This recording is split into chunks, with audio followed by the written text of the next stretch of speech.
Hi, welcome to Cityscope. I'm your host, Scott Kurland, and with me today is Tara Corey, Amy Gagnon, Irene Hernandez, and Eladia Romero, talking about the Leominster Birthing Center. Ladies, thank you for being here. Thanks for having us. Alrighty. So can you each tell me about yourselves and what all of your backgrounds are? Whoever wants to go first. Sure. My name is Amy Gagnon. I'm a registered nurse at Leominster Hospital on the labor and delivery unit. I've worked at the hospital for 12 years. I also run the hospital's NRP program, which is neonatal resuscitation. So if a baby is born at birth and they're born not breathing, I am the one that trains the staff on how to take care of those babies. My name is Tara Corey. I have been a nurse for 11 years. I've spent the past 3 on the birthing center. I was born in Leominster myself and gave birth to both of my children there, and I'm looking forward to discussing more about that later. Wonderful. And my name is Irene Hernandez. I am a local resident advocate. I sit on many boards, committees, councils at the local, state, and national level, just advocating for equity, especially health equity, and that's why I'm here. Eladia Romero, and I wear many different hats. I have a lot of different roles, but in particular, pertaining to this particular movement, I am considered a community leader, a community advocate. I'm a resident of Leominster, and I also gave birth to my 2 children in Leominster, one via emergency C-section, which, again, I will discuss at a later point in time. So how did you all get involved with Leominster Hospital and the birthing center? I know you both worked there. Yes. Yep. How did you two get involved? So on May 26th, I was informed that they were going to close labor and delivery. And I was in shock. I could not believe that this was happening. So the question that was posed to me was, after the feedback was given to my boss, who is Congressman McGovern, the feedback that was given to him was actually that it was because of staffing levels at the labor and delivery unit. And so the question posed to me was, so are people, the births are down, are people still, giving birth there? Like, what is going on? And I said, well, I'll tell you, 9 years ago, I gave birth to my son at the Leominster Hospital. I showed up. I was 31 and a half weeks pregnant. I was told when I arrived at the ER there was no time to transport me to Worcester. I had to have an emergency C-section. I gave birth to my son. We were both stabilized and transported in 2 different ambulances to the NICU in Worcester. And so I told him, I can tell you personally, without that labor and delivery, I would not be here. My son may not be here either. And so for me, this has been very personal. And so when I heard that, I thought of, again, I was immediately brought back to that day, but then I thought, I know I'm not the only woman who has experienced that. So not only are we talking about women showing up who are in situations where there's no time to transport them, they're going to give birth immediately. Like, they need to have the system in place so that they're able to give birth safely, again. And so there's that particular piece. But then the second part of this became, well, what about our low-income folks? What about our folks who don't have transportation? What about our folks who this will be a serious hardship for them? And so, of course, working in the community for so many years, it became, what comes front and center is people of color, Latinas, Black women who, oftentimes, are the ones showing up. They're having these situations where they are giving birth. There's an emergency situation. They don't have transportation to be able to get to Worcester. They may have a car. They might not have gas money to travel back and forth to Worcester. So immediately the thought became, we have to do something. We need to get together. And I said, not only that, but our community isn't even aware that this is taking place. So this is where we got involved in this group and said, we have to do something. So initially what had happened was everybody received an email or a notice. And I was completely shocked. I was like, what is going on here? So then I start calling people and say, hey, do you know what this? Do you know this is happening? Do you know? No one knew. No one knew. Mm-mm. And as we start to have these conversations, I said, we need to have an emergency meeting on Monday. We have to have this, or Tuesday, but it has to happen early next week because we have to do something. Yep. This is not okay. This is not okay. And I also have a story as well. My daughter was sent via ambulance to Leominster Hospital with a placenta abruption, and she was hemorrhaging. Had she not arrived and had the labor and delivery, the maternity department had been open, my daughter and my grandson would have perished. They wouldn't have had time to go to Worcester, to go to Concord, to go to Haywood. They needed immediate attention and an immediate response to the urgency and the crisis that my daughter and my grandson were in. So that's how we started to organize, because we understood that no one knew. And then as we start to develop this conversation, we found out not the mayors, not the city councilors, not the legislators, not the congressmen, senators, no one. Not the nurses on Not the the unit. nurses No, on the we didn't Or the unit. even know. doctors, nobody knew. Right? And even when we were having these conversations, when we started to have these initial conversations, even the nurses on the unit were not even told. No one was told. No one. There was Nobody no was told. community. They never reached out to community. Nope. There was no community feedback. Because one of the things we would have done immediately was, how can we fix this? There has to be a solution. Let's get doulas in there. Let's get midwives in there. Let's invest more money in there. Let's get resources in there. Let's get indigenous practices in there. We would have wanted to create a better birthing center, not Yep. to eliminate it, because this is the beginning of closing down Leominster Hospital. Yep. I'm So telling as- you this because it is exactly what happened in Fitchburg. So again, when we became aware that there was a lack of communication, our community wasn't aware, we have seen no materials in any language other than English, and it's been very brief. We recognize the fact we need to organize, we need to get together, we need to put a community meeting together so that, number one, we can inform our community as to what's going on. We need them to understand that this plan is, this is what the hospital's planning to do, and also give them an opportunity to provide feedback, to a platform where they were able to discuss their thoughts, their concerns, just their frustration. I mean, we had a woman literally walk in from the ER talking about she thought she was giving birth, and if she had to travel to Worcester, like she didn't know what she would have to do at that particular point in time. So this was an opportunity really for our community to come together again and to be heard, to be seen. The hospital had not provided the community with that opportunity. And to this day, I can say I have not been made aware of any opportunity for our community, not the head of executive directors of various agencies in our community And nonprofits. and nonprofits, but our community as a whole, given an opportunity to sit with the hospital and engage in a conversation, or at least provide feedback to them so that they can hear the thoughts and concerns that folks have. And I just want to add to that. So we are fighting for the community, but as nurses on the unit, we found out from a different hospital that we were closing via text message. They then sent one of upper management teams up to the floor to tell us, I'm just here to tell you we are closing this unit on September 22nd. And I just wanted to let you know that. So people started asking questions, and he said, no, I'm not answering any questions. And he left the unit with all the nurses crying. And they have been saying through this whole process that they are being transparent with the staff, especially, let alone the community. We have not seen anyone from upper management since that day, May 26th.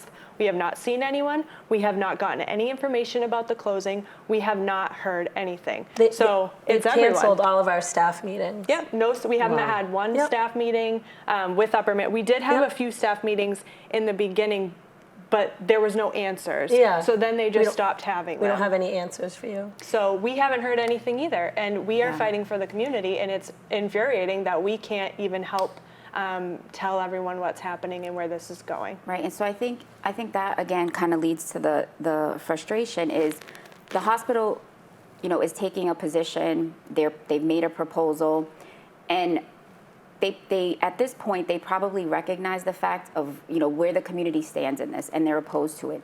But it doesn't mean that you don't give the opportunity to the community to engage with you, to speak with you, with staff. You have to give people the opportunity to be able to have this conversation, hear from you directly, not via third party, but directly from you. And then also, there's been no real conversation about someone shows up, for instance, like I did 9 years ago. Well, what's the plan for someone like me? Where would I give birth in Leominster Hospital if I show up in the ER? Are you going to transport me in an ambulance and then hope that I make it? Am I going to give birth in the emergency room? And there's laws that cover that. Yeah. So the big thing that we're hearing through the grapevine is we'll transfer everyone. There are laws that you have to be stable in order to get transferred in an ambulance. When you're in active labor, you are not stable. Right. You cannot be transferred. If you're hemorrhaging, you cannot be transferred. So yes, you are going to deliver in a regular OR, not suited for C-sections, or you're going to give birth in the emergency room. Yep. Around a bunch of people, and everyone is going to be able to hear what's going on. You're going to be able to hear everything that's going on. And not just that, but incredibly susceptible to infection Yeah, and disease. the dirtiest place in a hospital. And you have Yes. an emergency situation here, hemorrhaging, Yep. C-section, brand new baby, probably not breathing. Yeah. Yep. No one's prepared to deal with that. Nobody has No. the training. The ER nurses are fabulous with what they do, but they don't have the training for deliveries and for neonatal resuscitation. Because not one person can No. resuscitate a child that's born not breathing. You need a I was team of about to team ask. of 5 people. And that's just for the baby. That's just for the Let baby. alone the mom's hemorrhaging. You need a whole slew of people for that. Yep. So the emergency room wouldn't have the resources as far as the 5 people for resuscitation, but they're also not going to have the obstetrician in the hospital anymore. So it's an ER doctor that's delivering your baby, and they're not going to have a pediatrician in the hospital anymore. So no one that specializes in infant care. Could you give me a rough number of how many people it would take to make that possible In for an- that In an emergency, in an emergency So, situation? Well, 5 for the baby. If the baby was born not breathing and the mom was hemorrhaging, you would need 5 for the baby and at least 2 to 3 nurses for the mom. plus the doctor. So if we were up on the unit and that happened, we would call a code white, and everybody in the hospital would come up to assist us, and we would have all personnel that we need. But if this closure goes through, none of those people are going to be there except for your respiratory therapist. So roughly 10 people. Yeah. And I mean, and again, let's just say you show up to the ER, you are able to be transported, right? And fortunately, you're not in a situation where it's an emergency where you have to have all of this staff. So now you're in Worcester. Well, what about your family? Like, what about your support system? So if you have children, or if you have a spouse who maybe, works, you have one vehicle, or you don't have a vehicle, how does your family now have to make or get, what arrangements are put in place to be able to have the support system in place? Because when a woman has a baby, obviously, she needs a support system, right?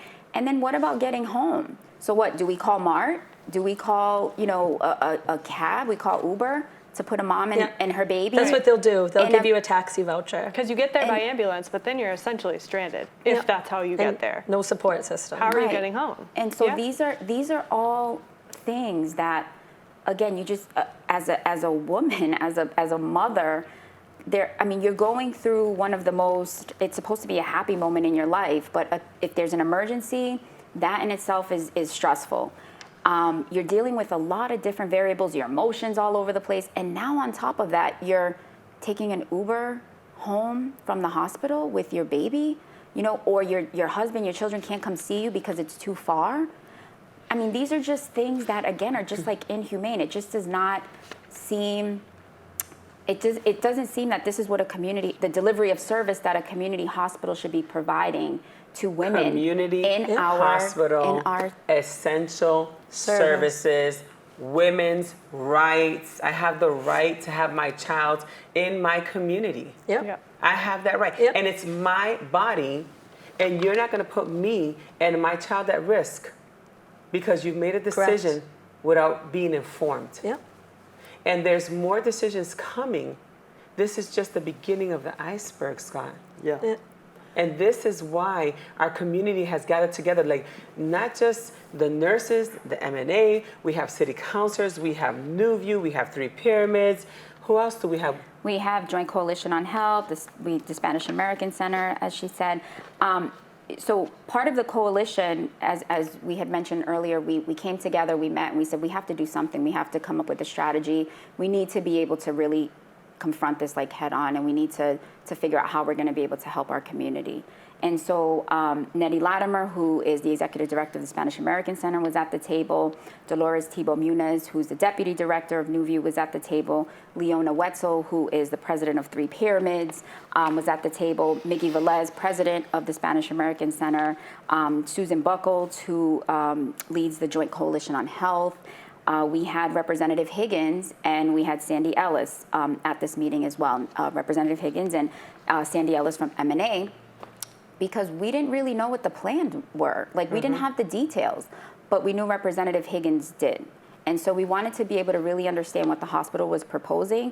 And we also wanted to know, as a community, you know, is there something that we can do? Can we organize? Is there something that we can do to really try to or encourage or urge the hospital to reverse this decision? And so that's where we all kind of, you know, again, came together. We decided we were going to have this community meeting at the synagogue. We all worked, you know, very hard to outreach, to get people to attend, so that again we could hear from them. We had people speaking to how it was going to directly impact them as well. We heard from a doctor, an OB doctor, right in the hospital there, who was opposed to the decision as well. So we came together again as a group, saying, what can we do to at least engage the hospital in a conversation, really engage the folks at the hospital to reverse this decision. And so that is kind of where we've been at this particular point in time. Number one, in informing the community that this is happening. I still hear that women are showing up to various offices who are pregnant, who are saying, I have to give birth in Worcester. I had no idea that this was happening, or women in general who are just kind of like thinking about having babies in the future, saying, I'm going to have to give birth in Worcester. I live here. I want to give birth in my own community hospital. But what about those women that live in Ashby? Yeah, I want to talk about that. Yeah, right? Because when we're talking about when we're talking about this situation, there's so many intersectionalities, right? And when we're thinking about this, we have to think about it's going to affect the whole community, right? And we don't have much notice and much time, right? We have such a small time frame. And how are we going to reverse this decision? How are we going to create that birthing center that we want to sustain and keep in our community? How crucial is the Leominster Hospital Birthing Center in regards to Central Massachusetts in this area? Like, how many communities do we serve? So I would say, I've been trying to think about this a lot. I've seen patients from westbound Athol, Orange, and then you have Templeton, Phillipston, Hubbardston, Gardner, all in between. And then you get Westminster, Fitchburg, Leominster, Lunenburg, Ayr, Townsend. There's probably Pepperell. Yeah. So, it's spread widely. It's and I myself live in Templeton, and I chose to give birth in Leominster, not because I worked there, but because I liked what Leominster had to offer as a community hospital. Leominster has a pediatrician in the house 24/7. For me, that's all I could ask for. I knew one person specifically would be there for my baby if something was wrong. And with my daughter, my first child, something was wrong. Mm-hmm. And I was very grateful that I had a team there. Had I been at a different hospital that didn't have a pediatrician in-house, it might have been a different story. So that's why I chose to give birth in Leominster, and I think that's why people do travel to Leominster. They are able, word of mouth has gotten out there. Unfortunately, we've tried very hard to market some of our, the perks of coming to Leominster, and we've really tried to contact marketing and get things put out there in the public for the past 5 or so years, and we just haven't been able to. No, we get no support from the hospital. Yeah. The nurses on our unit are doing an amazing job taking care of the patients that we have with the very limited support we get from the hospital. And we've been trying to better the unit for years. We've been trying so hard to take everyone's ideas, and we haven't had a manager this whole time. We've had since COVID, we've had 4 different managers. At one point, we didn't have a manager. So we've just been trying to do it as the nurses, and it's really too bad because we really do have a lot to offer the community and beyond. There's so much potential for the unit if the hospital would just be behind us and support us. if the hospital, if this unit is closed down, what happens moving forward? Not just to people who we already established, they would have to go to Worcester, they would have to go to Concord, which those are both very far away. But what happens to you? And let this be clear, we're not doing this for our jobs, but we will No, all yeah. lose our jobs. Yeah. We will have the potential to, because we are part of a union, we will be able to get another job within the hospital. But there's nurses that have worked on our floor for 30 years that have never done anything else. Yep. And we go in and we see them and they are just crying. They're like, this is what I know. This is what I love. How I'm too young to retire, but what am I going to do with my life? I have to start over. And again, we are not here for us. We are here for the community. But this, yes, it's hard for us to have to go to work and see this and know we are about to lose our jobs.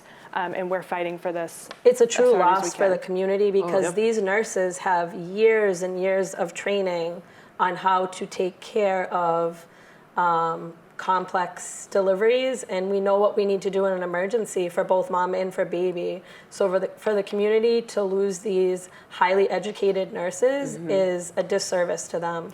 And it's been really eye-opening for me because, again, I spoke about my situation that occurred 9 years ago, but during this, community, kind of pulling the community together around, trying to reverse the decision to close labor and delivery, I've encountered so many women who have said, I went into the ER and I had my baby, in Leominster, and I was supposed to have it my baby in Worcester, and I couldn't make it to Worcester. It is happening like a lot. as we speak. It's like happening it has, weekly right, since they announced the absolutely. closure. And It's it is, happening and constantly. so to me, it's like it's eye-opening again to see like all of these women that are experiencing that who need that expertise that you've just mentioned. How critical it is. Again, going back to my situation and remembering those nurses were the ones, that team, those are the ones that saved my son. They're the ones that saved me. And so I know how valuable and critical it is. And to know that we're still experiencing that in our community, and then to tell folks that, well, you'll just be transported to Worcester, or you can find another hospital and they'll take care of that. It's just not the solution. It's not. And, to talk about the impact of it closing on the community, Yeah. let's talk about that and unpack that, right? So I'm a director of an adult day health center. Between 10 in the morning and 3 p.m., sometimes we have to call ambulance or 911. Many times, there aren't ambulances available. Correct. Many Very times. often. Well, we have to transport them ourselves. Okay, now let's think about that for a Yeah. second. The hospital is proposing $1 million to help. Not so. The taxpayer is going to have to do the PT1s, right, through Mass Health and all these things. We're going to have to take the burden, but let's pull back a little bit. So there's a few women that are coming in emergency, crisis, or just birthing because they can't get to Worcester or Emerson or anywhere else. Then my grandfather had a heart attack at home, needs an ambulance because no one's around. There's a car accident right there on Route 2, multiple cars, right? Yeah. There's already a burden in the Leominster emergency room. There's people in the hallway sitting that need attention and are not able to have a room. So this is happening right now. What's going to happen then? Who's going to choose, Scott? If your grandfather, if my friend who had the car accident, if this person's sister is on her way with an emergency situation because she's bleeding or hemorrhaging, right? Yep. Who chooses who takes care of her first? Who's the person that they're going to respond to first? Which ambulance is going to say, this one had a heart attack, there's a car accident over here, there's an emergency happening in the house, this woman's water broke, something's happening, she passed out, whatever. All these situations are going to happen. Rapid fire. That's something I've been trying to put into words since I heard this.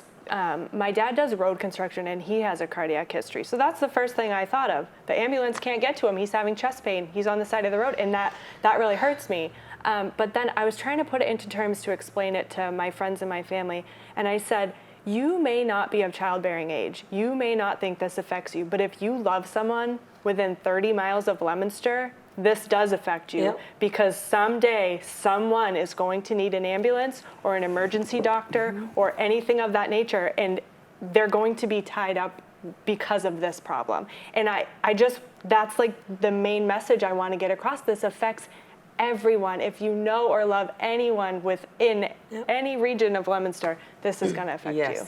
Yes. So let's talk about the events you've been putting on. And we have a hearing coming up on the 24th of July. Can we talk about everything leading up to that, how you've gotten the word out? Basically, in the last 2 months alone, this has become such a priority through this community. Let's talk about that. We have been, I mean, see, when we're talking about the community, we're talking about all of us, right? Yep. So everybody is calling people. We have flyers in 4 different languages.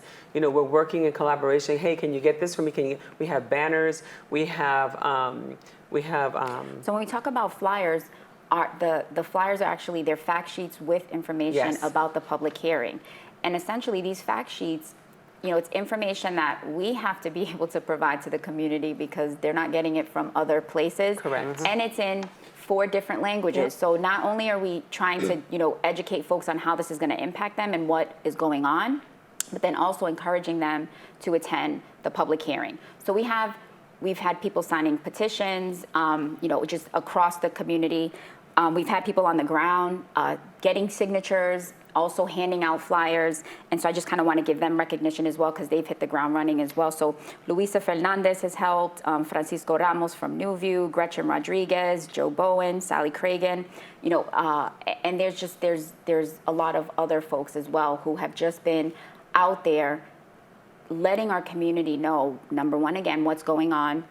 And number 2, encouraging them to attend the public meeting on the 24th, having them understand how important this is. And not just, you know, women who are impacted directly, but again, as she said, All of us. all of us, because this is a community issue and we need for DPH to hear from the community. You know, if the hospital's not going to give the community the opportunity to have a dialogue with them, then we need to be able to have that with someone. So DPH, this will be the opportunity for them to hear from us. And I can't imagine them not deeming labor and delivery essential services because it is an essential service. So at that particular point in time, you know, we'll kind of see what goes on from that point in time. But currently what our goal is to, again, just educate folks on what's going on in various languages and also encourage them to attend the public hearing on the 24th.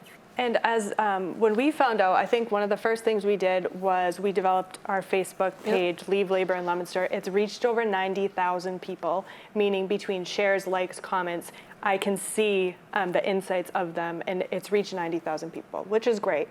We also have these shirts on the back of them. It says Leave Labor in Leominster. I've actually made over 200 of these by hand myself, but we've been, all of the staff and other community members who have gotten them, we wear them everywhere, and it starts the conversation. Yep. And that's kind of how we started putting the word out when we heard the news right away, because we just needed to get the word out there, and we needed to do something. And then we were so grateful when the Community Coalition was formed, because we felt like we had support and we were part of a bigger cause. And we thank you guys for all you've done, because we know You're we're not in amazing. it alone, and we really appreciate it. And if that's people- what it gets to be, right? It gets to be the community response to anything that ails us, anything that hurts our community.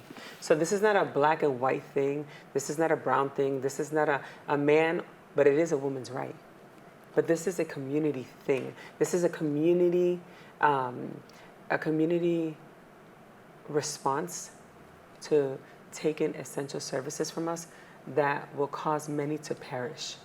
That people will have to choose who lives and who dies. And then eventually, I believe, they will close Leominster down, just like they did with Fitchburg, because they're gentrifying essential services. They're eliminating, and as we speak right now at Leominster Hospital, they're getting rid of doctors, they're getting rid of the whole cardiology department, they're getting rid of thoracic surgery, they're getting rid of so many. Why? Why are you doing this at this critical point? Because they are preparing us for closing Leominster Hospital. And to speak to that, one thing we have done, all four of us we went to the Department of Public Health, the Massachusetts State House, and we spoke to two bills. One we all went to, and then another Essential we did virtually. service bills. So essential service. So right now, the control is in the hospital's hands. Yep. They can do this. The DPH is going to say that it's essential, but they can still do it because they'll make a plan and they'll say they're going to stick to it and they can still close. So there are things going on in the State House to try and take the control away from the hospital. It needs to be in the government's hands. They need to be able to say, no, you cannot do this.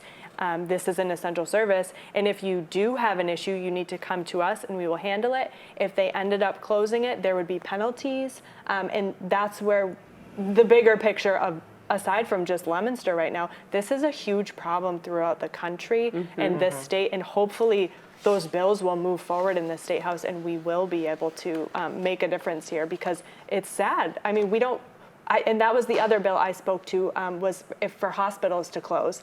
I spoke against that the week after when we all went, and it was like, because they can. Yes. They can just close Yes. without notice. Yes. And that affects so many people.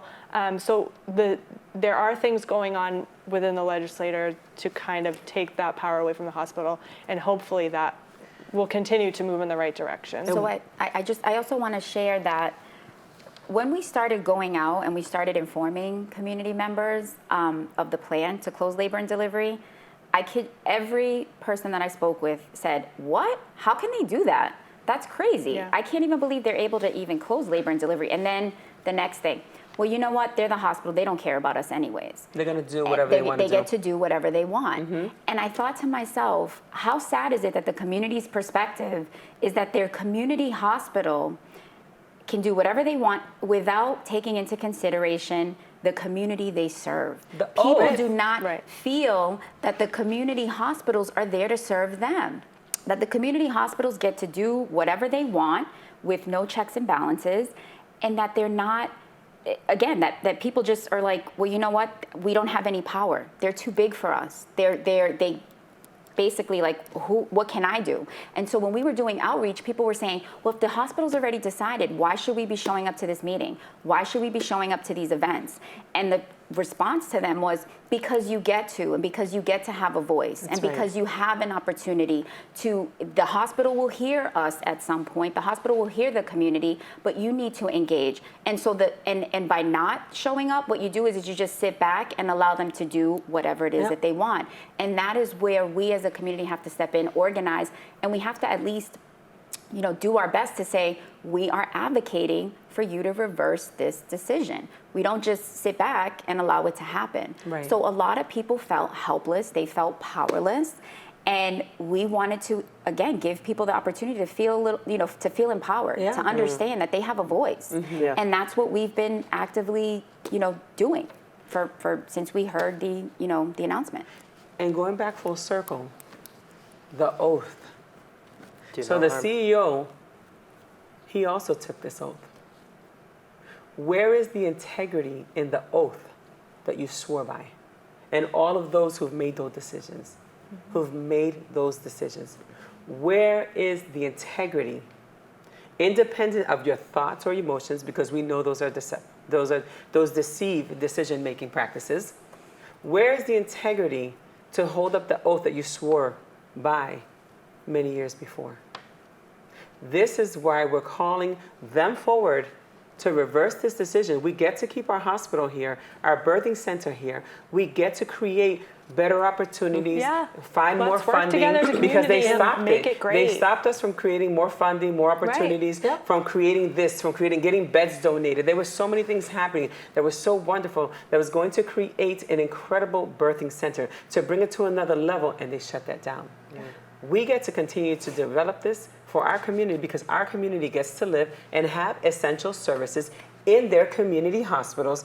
And I just ask that DPH also has a stronger hold on this to make decisions, penalties, and to hold them accountable, because right now there isn't any accountability throughout the state of Massachusetts. And speaking of accountability, we also have discussed as a community group arranging a meeting, setting up a meeting with the Board of Trustees in Leominster, because they are community members.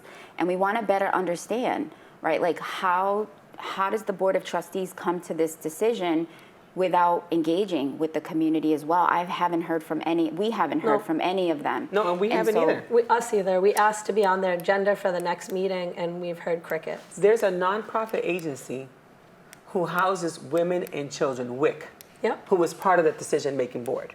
And even if you don't agree, you were complicit because you're on that board and you had to agree. If not, you would have taken a stand and said, no, right? So can you imagine women and children, WIC, is housed in this agency and we're not protecting women and children? Does that make sense? No. No. So we want to, again, just be able to have these conversations and to better understand, and then once again, employ them, ask them, engage them to really consider the impact this is having. As you said, there's been a lot of media attention on this. There's been a lot of talk of this in the community. I have not encountered one person who has said, this is a good decision for our community, or this is going to benefit us, or this is going to benefit the hospital. There has not been one person. So as a trustee, as you sat on that board and you made that decision, rather than trying to engage the community or trying to ask the hospital to come up with ways to identify and fix whatever issues that had been, uncovered, whatever the case from their reporting or whatever they had done, rather than try to find a solution, it was just vote on a plan that came before them to close labor and delivery.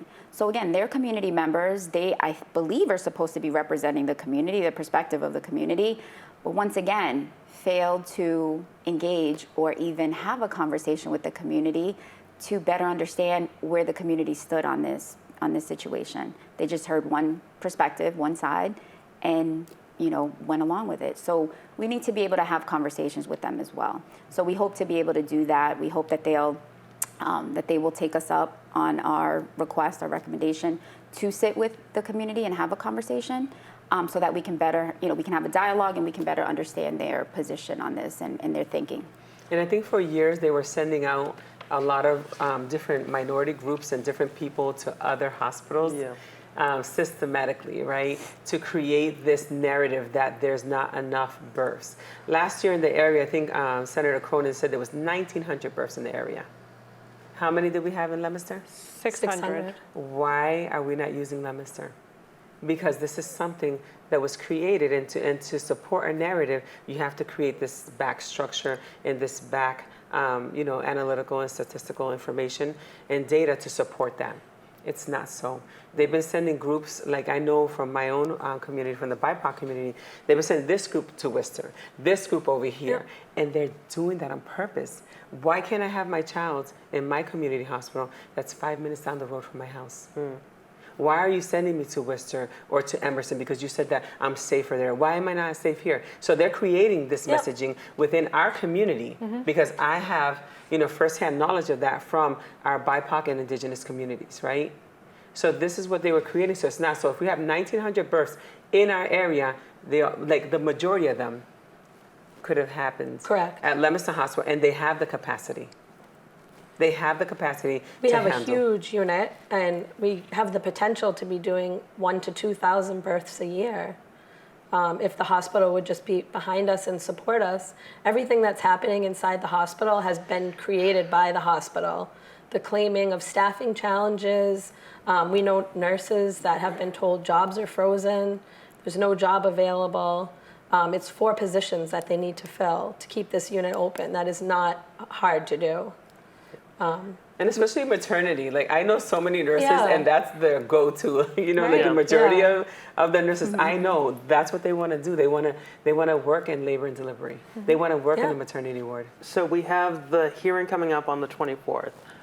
Is there anything after that? Next steps? Well, Keep we're waiting. fighting. We're waiting to see the outcome, obviously, of that, and then we will have a sit down, have another conversation with our state delegation, and essentially kind of figure out what are the next steps and we're really trying to support the work that they're doing. They are leading really the efforts in really trying to have the hospital reverse this. And so as a community, we're trying to support their efforts. We're trying to be a part of those efforts. They are our elected officials, they are representatives, and they're representing us. So, you know, we're working as a team alongside the nurses as well.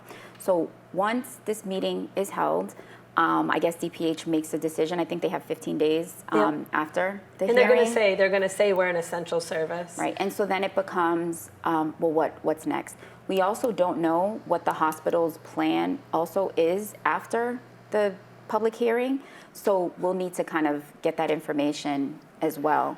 At least I don't know what it is. They don't have a plan. Can you speak to your Yeah, the so I situation? worked the other night. I got home and I got a text message. Would you please reconsider training the ER staff? We need your expertise here at Leominster.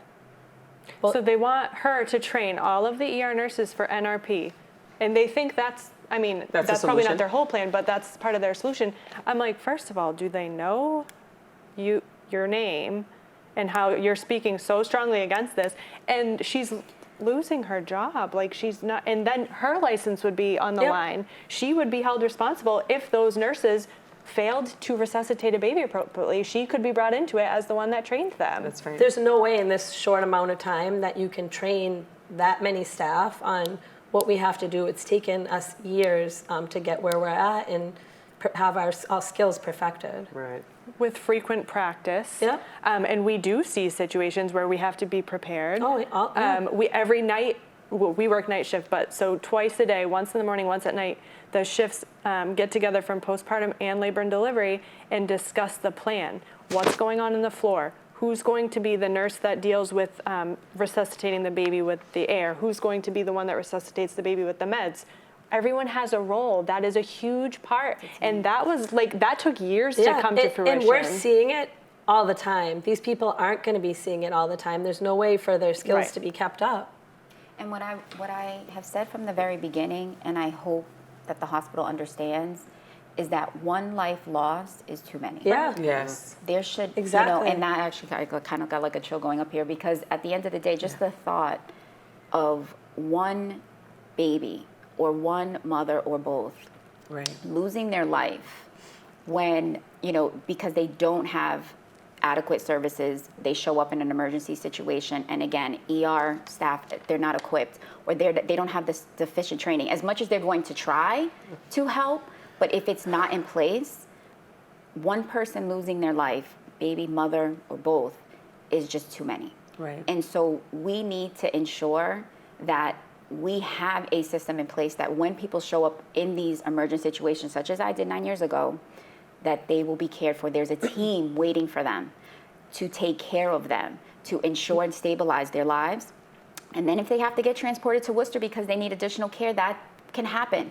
But the initial birth, taking care of that emergency situation, we need to ensure we have a team. And having capable, professional experts here.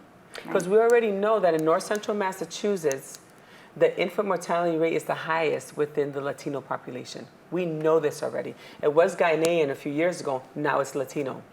And now you're taking essential services from a high density Latino area. So what are we waiting for? For our community to perish? Because it's going to affect us all. And this is such a small piece of it, but as you were just explaining that, if we did have to transfer a mother or a baby from our unit right now, it's a lot of legwork, a lot of phone calls, a lot of arranging transportation, a lot of paperwork. So now they're doing that from the ER all the time. That's going to take away from care of other people, and it's going to delay care. Right. They're and already they're already overburdened. stretched so thin. Yes, absolutely. So let's talk about where people can reach out and contact all of you, and if you have any final messages as we start to wrap up here. So you guys have a Facebook page, so you want to maybe Yeah, highlight our that? Facebook page, Leave Labor in Leominster, we're using it as a resource to help us write our stories to bring forward to the DPH hearing. We want people to share their stories of Leominster Hospital and their birthing experiences. We've heard from so many amazing moms and how we saved their lives and their babies' lives. And we've talked to them, and they've been able to send testimony into the Department of Public Health written themselves. And if they don't want to write something themselves, they can just tell us their story, and we will spread it out as far as we can. So that's a really great place to go. And then we're also sharing all the information. We share every news article that's been written, every media coverage on the television, and then any future events, we'll make sure to have them all right there. It's just, we tried to make it a centralized place for everyone to get the info they may so if need. people could go to our Facebook page and sign our petition, we want to try and get 10,000 signatures so we can hand those to Eric Dixon to keep the unit open. The petition is located right at the top. It's pinned right to the top before you scroll down the news feed. So it has you click on it, and then you have to type in a few things about where you are, your name, and whatnot. And that will also put you on an email list to be notified of future events.